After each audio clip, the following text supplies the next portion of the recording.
Welcome to the Daily Drop on Pro Ball Daily. I'm Mike. And I'm Tara. And let me tell you, if you thought yesterday was wild, today's slate of games just said, hold my beer. We've got upsets, streaks you wouldn't believe, and some shocking numbers that are going to make you reevaluate everything you thought you knew about the top teams.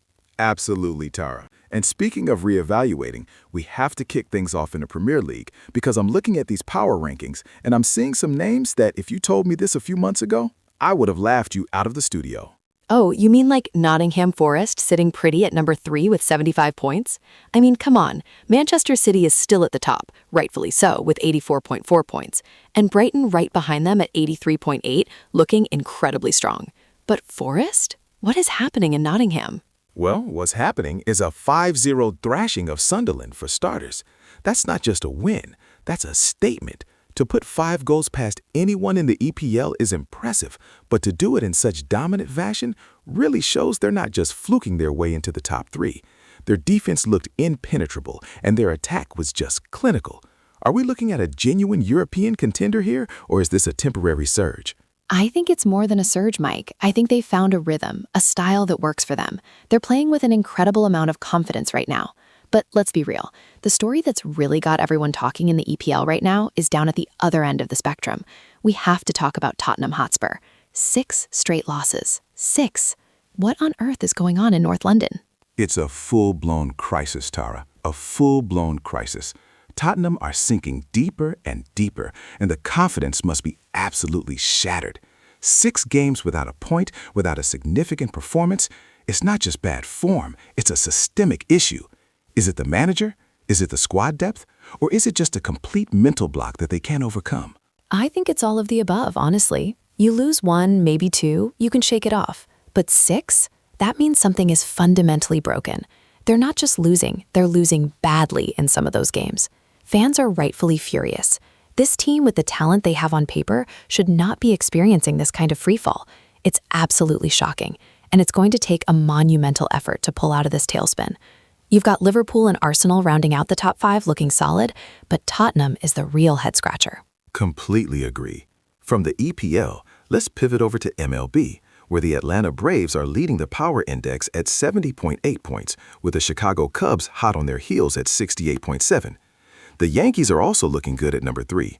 But the biggest upset on my radar from last night has to be the Yankees absolutely clobbering the Houston Astros 12-4. Talk about a statement win. Oh, that was a beatdown, Mike. 12 runs against the Astros is no joke.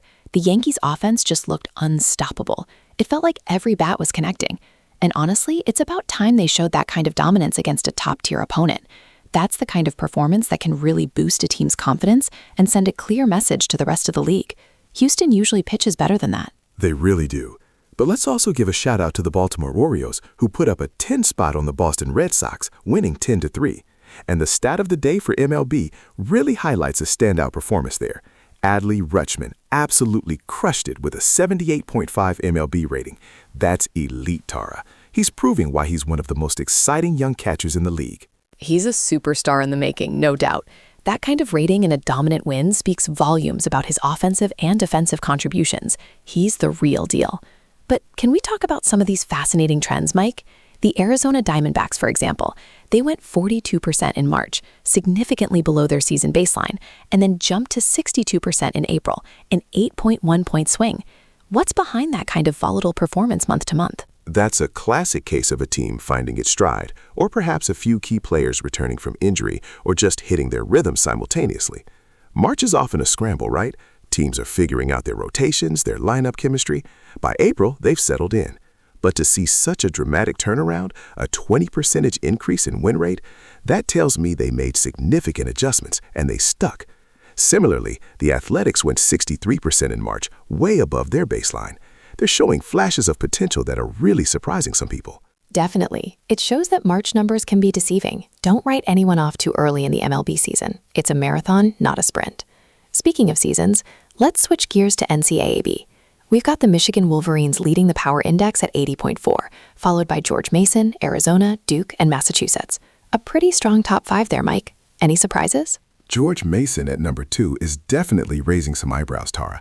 They're ahead of story programs like Arizona and Duke. That's a huge statement for the Patriots. It means they've been consistently performing at an elite level.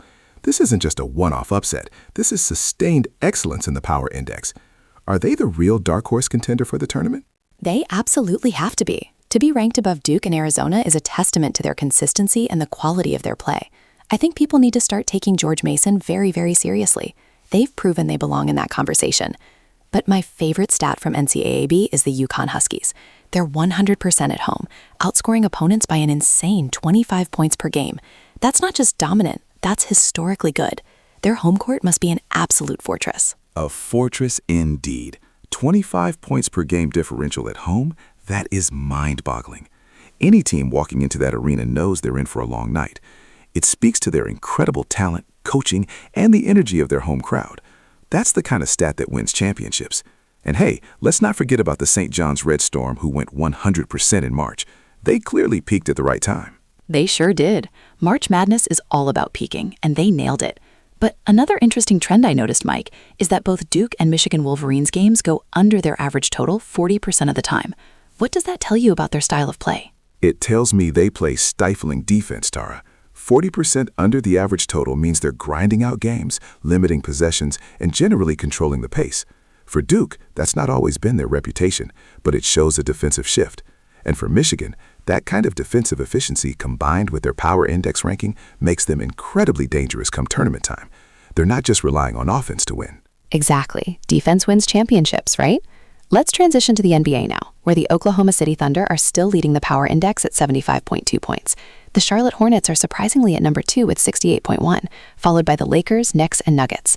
What do you make of Charlotte jumping up to second? Charlotte at 2 is a massive leap. They've clearly found their stride. Are we seeing a complete system overhaul paying off, or have a few key players just exploded onto the scene?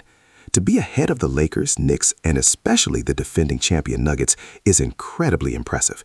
This isn't just a hot streak, it reflects a solid foundation they've built. That team is going to be a problem in the playoffs if they keep this up.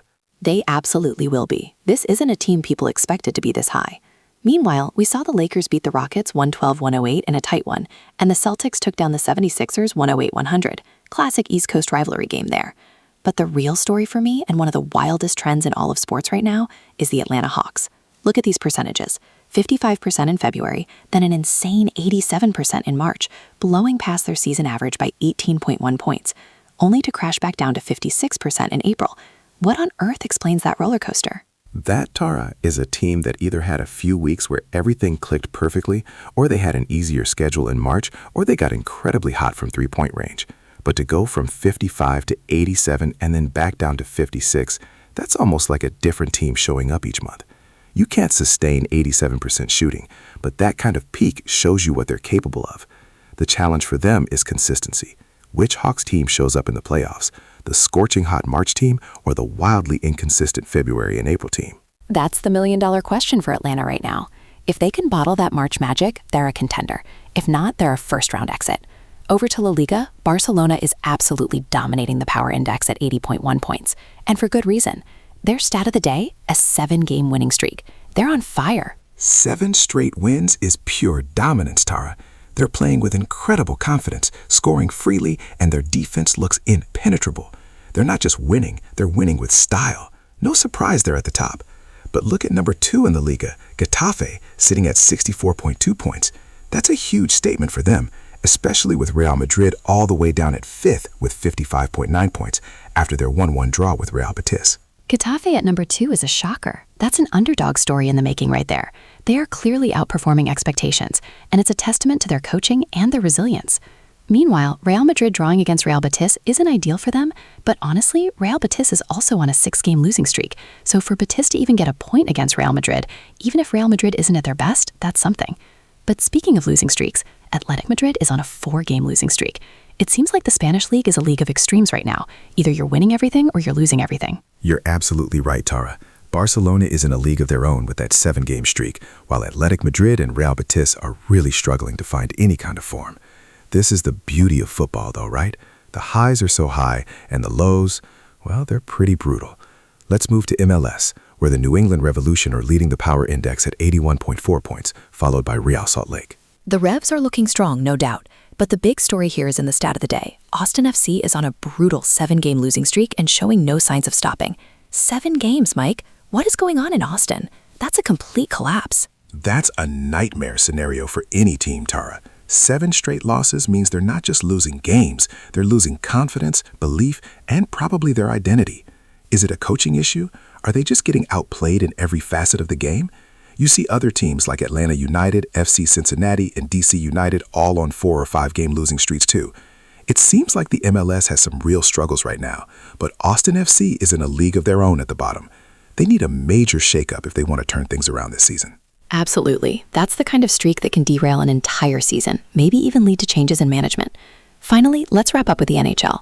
The Utah Mammoth are surprisingly leading the power index at 72.3 points, with the Carolina Hurricanes and Vegas Golden Knights right behind them.